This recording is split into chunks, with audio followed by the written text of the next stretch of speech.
আসসালামু আলাইকুম, সবাই কেমন আছেন? আশা করি অনেক ভালো আছেন। তো আলহামদুলিল্লাহ আমিও ভালো আছি। তো নতুন একটি ভিডিও নিয়ে আপনাদের মাঝে হাজির হয়েছি। তো এখন চাইলে আপনার গুগল প্লে স্টোর থেকে যে সফটওয়্যারগুলি আপনি ইনস্টল করেন সেই সফটওয়্যারগুলি আপনার মেমোরি কার্ডে ইনস্টল হয়ে যাবে বা মেমোরি কার্ডে সেভ হয়ে যাবে। তো কিভাবে আপনি গুগল প্লে স্টোরে সফটওয়্যারগুলি আপনি আপনার মেমোরি কার্ডে ইনস্টল করবেন তা দেখিয়ে দিব। তো ভিডিওটি স্কিপ না করে সম্পূর্ণ দেখতে থাকুন। আর আপনি আমার এই চ্যানেলে নতুন ভিজিট করে থাকলে চ্যানেলটি অবশ্যই সাবস্ক্রাইব করে চ্যানেলের সাথেই থাকবেন। তো আপনার গুগল প্লে স্টোর থেকে সফটওয়্যার যদি আপনি মেমোরি কার্ডে ইনস্টল করতে চান তাহলে একটি সফটওয়্যারের প্রয়োজন হবে। তো সফটওয়্যারের লিঙ্কটি আমার ভিডিও ডিসক্রিপশন বক্সে দেওয়া আছে, সেটা হচ্ছে সুপার ব্যাকআপ সফটওয়্যার। তো এই সফটওয়্যারটি অবশ্যই আপনার ফোনে ইনস্টল থাকতে হবে। তবে অবশ্যই সুপার ব্যাকআপ সফটওয়্যারে কিন্তু আপনার মেমোরি কার্ডটি সিলেক্ট করতে হবে। তো একটি সেটিং করার মাধ্যমে, তো সেটিংটি কিভাবে করবেন তা দেখিয়ে দিচ্ছি। তো সুপার ব্যাকআপ সফটওয়্যারটি ইনস্টল করবেন অবশ্যই। তারপর ওপেন করার পর এরকম একটি ইন্টারফেস শো করবে। তারপর এখানে ডান পাশে উপরে 3 ডট দেখতে পাচ্ছেন, এখানে টাচ করে দিবেন। টাচ করার পর এখানে দেখতে পাচ্ছেন সেটিং অপশন আছে, এখানে টাচ করে দিবেন।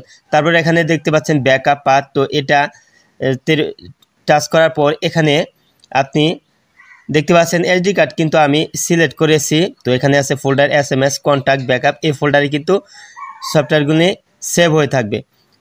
তো এখন বাম পাশে 3টি লাইন দেখতে পাচ্ছেন, এই 3টি লাইনের উপর টাচ করে দিবেন। টাচ করার পর এখানে আপনি দেখতে পাচ্ছেন Z40, এটা হচ্ছে আমার স্যামসং মোবাইল Z40, এটা হচ্ছে ফোন মেমোরি কার্ড। আর নিচেটা হচ্ছে এসডি কার্ড। তবে অবশ্যই এখান থেকে আপনি যেটার উপর টাচ করবেন সেটাতে কিন্তু আপনি সিলেক্ট করতে পারবেন। তো দেখতে পাচ্ছেন Z40, এটার উপর টাচ করে দিলাম। তারপর এখানে নিচে ইউজ দিস ফোল্ডার, এটার উপর টাচ করে দেবেন। তারপর পুনরায় অ্যালাউ এর অপশনে টাচ করে দেবেন। তো এটা কিন্তু আবার দেখতে পাচ্ছেন এখানে কিন্তু ইন্টারনাল স্টোরেজ সেট আপ হয়ে গেছে। তারপর এটা আমি চেঞ্জ করে দেখিয়ে দিচ্ছি। তারপর উপরে বাম পাশে 3 লাইনের উপর টাচ করবেন। তারপর এখানে দেখতে পাচ্ছেন Z40, এটা কিন্তু সিলেক্ট হয়ে আছে। তারপর আপনি চাইলে এখানে এসডি কার্ড সিলেক্ট করতে পারবেন। তারপর নিচে ইউজ দিস ফোল্ডার, এটার উপর টাচ করবেন। তারপর অ্যালাউ অপশনে টাচ করে দেবেন। তো এখন কিন্তু এটা মেমোরি কার্ডে সিলেক্ট হয়ে গিয়েছে। তো আপনি চাইলে মেমোরি কার্ড অথবা ফোন মেমোরি কার্ডে কিন্তু আপনার এই গুগল প্লে স্টোর থেকে ইনস্টল করা সফটওয়্যারগুলি সেভ করতে পারবেন।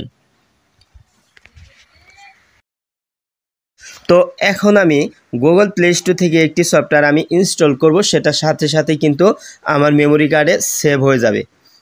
তো এখান থেকে আমি একটি সফটওয়্যার ইনস্টল করব।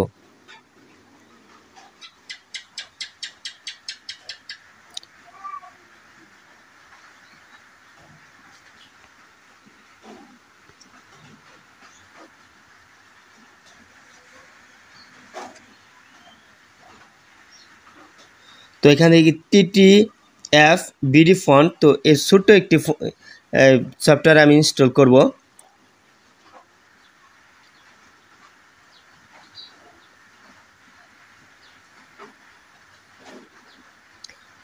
তো ফন্ট এক্সপার্ট অফ ফন্ট, তো এটা আমি ইনস্টল করব।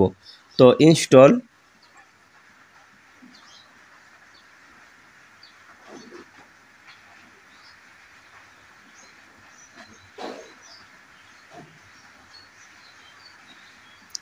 তো এটা হচ্ছে I font expert of fonts. তো দেখতে পাচ্ছেন সফটওয়্যারটি কিন্তু ইনস্টল হয়ে গেছে। তো এখানে কিন্তু ওপেনও দেখাচ্ছে। তো দেখতে পাচ্ছেন সফটওয়্যারটি ওপেন আমি করে নিয়েছি। তো এখন আমি ব্যাগে চলে আসব। তারপর আমার ফাইল ম্যানেজারটি ওপেন করে দেব। তো এই যে আমি ওপেন করে দিলাম। তারপর এখানে আমি ব্রাউজে টাচ করে দেব। তো দেখতে পাচ্ছেন উপরেরটা হচ্ছে ইন্টারনাল স্টোর, তারপর নিচেরটা হচ্ছে এসডি কার্ড। তো আমি এখন এসডি কার্ডটি ওপেন করে দিলাম। তারপর এখানে দেখতে পাচ্ছেন SMS কন্ট্যাক্ট ব্যাকআপ, এই ফোল্ডারের ভিতরে কিন্তু আমার সফটওয়্যারটি এসে গেছে। তা আমি এখন দেখিয়ে দিচ্ছি। তো দেখতে পাচ্ছেন এখানে কিন্তু APKS, এটা ফোল্ডারটা অটোমেটিক তৈরি হয়ে গিয়েছে। তো এখানে iPhone 598 তো এটা হচ্ছে পয়েন্ট। তো এই সফটওয়্যারটি কিন্তু আমি ইনস্টল করার পর কিন্তু এটা এসডি কার্ড মেমোরি কার্ডে সেভ হয়ে গেছে। তো দেখতে পাচ্ছেন এভাবে আপনি চাইলে আপনি এই সুপার ব্যাকআপ সফটওয়্যারটি ব্যবহার করে আপনার গুগল প্লে স্টোর থেকে যে সফটওয়্যারগুলি আপনি ইনস্টল করবেন সেটা আপনার মেমোরি কার্ডে সেভ হয়ে যাবে, আপনার ডেটা বেঁচে যাবে। যদি আপনি কখনো আপনার ফোনটি রিসেট করেন তাহলে কিন্তু আপনার ফোন থেকে যা থাকে সেগুলি ডিলিট হয়ে যায়, কিন্তু মেমোরি কার্ডে যা থাকবে সেগুলি কিন্তু থেকেই যাবে। তো ভিডিওটি শেষ পর্যন্ত দেখার জন্য আপনাকে অসংখ্য ধন্যবাদ। ভিডিওটি ভালো লাগলে অবশ্যই একটি লাইক দিবেন, কিছু জানার থাকলে কমেন্ট বক্সে জানিয়ে দিবেন। নেক্সট ভিডিওতে আবার আপনাদের সাথে কথা হবে। সে পর্যন্ত সবাই ভালো থাকুন, সুস্থ থাকুন, ফিহার টেক বিডি চ্যানেলের সাথেই থাকুন। আল্লাহ হাফেজ।